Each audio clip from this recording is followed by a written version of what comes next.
सुने हमर रनिया जोहर जवानी छो कोमल बदनिया आइब गेले गर्मी बात सुने हमर रनिया जोहर जवानी छो कोमल बदनिया तो के रख ले तू अपन सामान के घुमै नहीं ना तू दिन में नहीं तो गरम नहीं तो गरम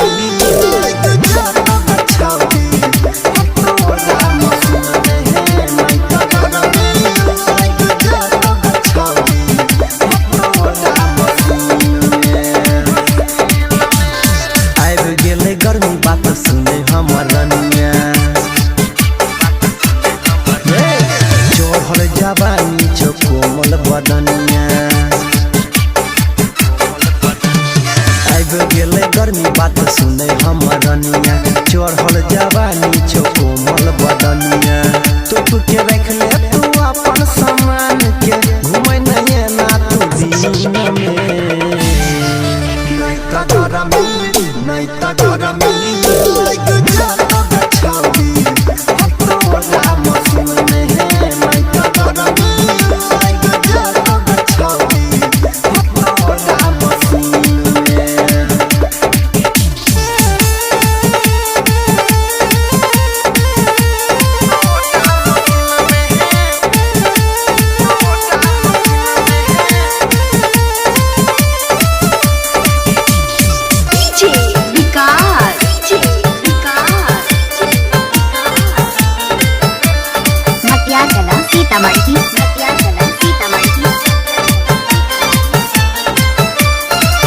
गोरे गोरे गाले के पाउडर जो तो पसीना तो सूख जतो है तो बड़ा छौड़ी मन को हर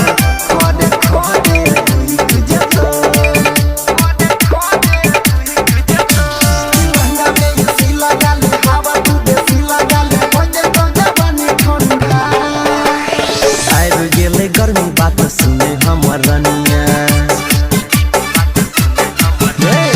जोहर जवानी छो कोमल बदनिया आइब गेले गर्मी बात सुने हमर रनिया जोहर जवानी छो कोमल बदनिया तो के रख ले तू अपन सामान के घुमै नहीं ना तू दिन में नहीं तो गरम नहीं तो गरम